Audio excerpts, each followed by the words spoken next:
Reaching to her full height, Maisie caught the branch of the pine above her. With skill, she pulled it closer, then began hacking at it. "This tree looks mighty pretty, but you ain't going to keep the tombstone clean as long as the birds can sit above it." "We chose this site because of the shade," Olive protested. "It's a pretty spot." "Ain't nothing pretty about those bird droppings.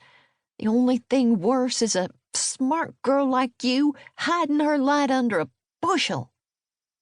Maisie grunted with each strike. The bend in the branch showed that it was nearly cut through. Maisie dropped her hatchet, took the branch in both hands, and worked it until it snapped. She tossed the branch down, then hopped to the ground. "Olive Kentworth, your ma is dead, but you ain't. It's time to get moving." Leave it to Maisie to boil down all life's problems to a matter of will. "Moving for the sake of moving without any purpose or intent is futility. Maybe Granny Laura will put me on the board of some rich miner. Then my life would meet your qualifications." Newlywed Maisie couldn't expect everyone to up and marry a complete stranger, could she? "I don't recommend doing what I did.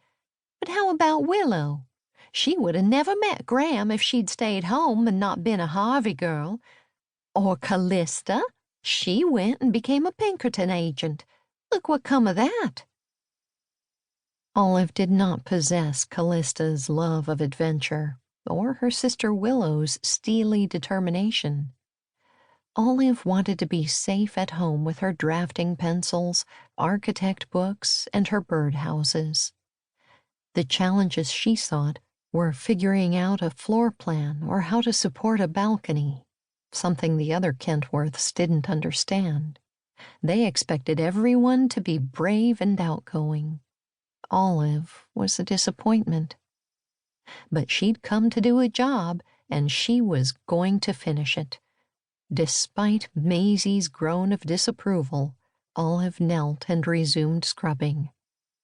"You can't ignore me forever." Maisie snacked on some blackberries from her basket. "I think we should enlist Callista's help. She's always matching up jobs with the people who need them. Don't you reckon she can do the same for you?" "What if I don't want a job?" Olive asked. "What if I'd be happier at home?" Or what if she didn't have a choice? Because no one would trust a woman in architecture. There were 2 buildings in Joplin that bore her designs, though not her name: the Lighthouse Center for Miners and the Visitors Center at the Crystal Cave. Because of her bedside vigil, she'd been unable to spend much time at the construction sites when they were built. Instead, Maisie's brother Amos had been her representative. In fact, Amos, with his gift for gab, had convinced everyone that he was the designer behind the plans, which was fine with Olive. She wasn't looking for credit. "You stop it, Olive. You used to be the most courageous one of us. You were so brave that you tossed everything aside to take care of your ma. That took gumption. But now you're stuck in a rut." Maisie twisted her mouth to the side as she sized Olive up. "If you want to stay cozy at home, we can go that route. Callista will get you gussied up while I corral a herd of eligible bachelors for your inspection. Either way, we aim to get you some prospects before supper time."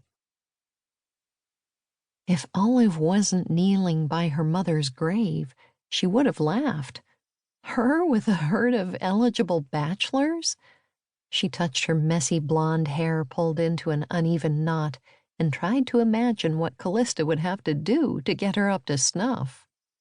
But it didn't matter. Maisie wouldn't understand. Olive's insistence that she enjoyed solitude was mocked. Her guarantee that she wouldn't regret staying home, rejected. and her